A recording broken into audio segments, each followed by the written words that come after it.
Good deeds ulit tayo mga kapaps at mga kamams. Hello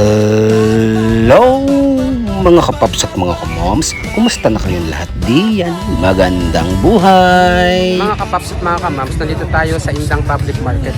Bumili tayo nung, ano ba tawag dito? Dulong ba to? Parang maliliit na, hindi ko alam kung hipon ba, kung isda to. Kaya sabi, ang 1/4 is, ano daw, 90 pesos. Ang binayad natin, 100 pesos. Dapat ang sukuli niya is 10 pesos lang. Kaso ang sinukuli ay 30 pesos. Babalik natin yung 20 pesos sa kanya. Kasi dapat ganun tayo, maging tapat tayo. Para gawin natin yung prinsipyo ng pagiging tapat, para paglaki natin, yung mga kabataan kayo, paglaki ninyo, gayahin nyo ito, hindi kayo maging corrupt. Pag nagnunungkulan na kayo sa gobyerno o sa mga trabaho, kung mapapubliko man yan o privado. Okay, babalik natin mga paps at mga mama. Kinakailangan kasi kahit papiso yung labis, matuto tayo magbalik. Kasi diyan tayo sinusukat ng ating Panginoon Diyos. At diyan tayo sinusukat ng ating konsensya. Kailangan maging tapat tayo at maging marunong pagdating sa pera, ibalik yung labis. Kasi pag nakasanayan natin hindi, magiging corrupt na tayo. Pag tayo ay nasa gobyerno na, magiging magnanakaw na tayo. Kaya dapat pag maging ganun.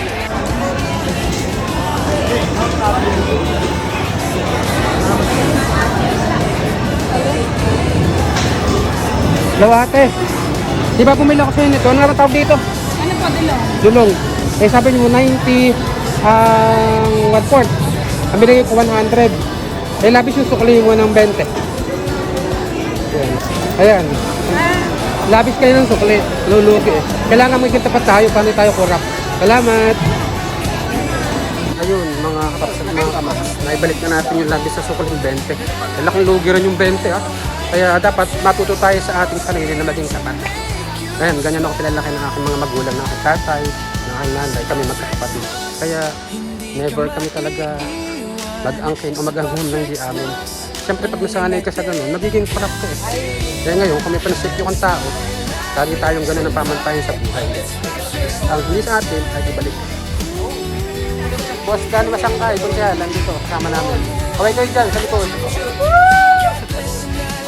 Mga kapaps at mga kamams, binabati natin ng happy birthday si Paps James Silva. Ito ay request ni Paps John Noel de la Cruz. Happy birthday din kay Paps Lord Norvey, Austria. Ito ay request ni Paps Emmanuel Vicedo Marrero. Samantala, syempre ang wish ko sa inyo, Paps James at Paps Lord Norvey, ay magkaroon kayo ng malakas na pangatawan, malusog na pangatawan at mahabang buhay. Ganon din ay abutin ninyo ang lahat ng inyong pang mga pangarap sa buhay sa tulong ng ating Poong May Kapal. Again, happy birthday sa inyo, Paps James Silva at Paps Lord Norvey, Austria. Okay, thanks for watching. God bless and I love you all. Mama, chup chup wags. Okay, thanks for watching.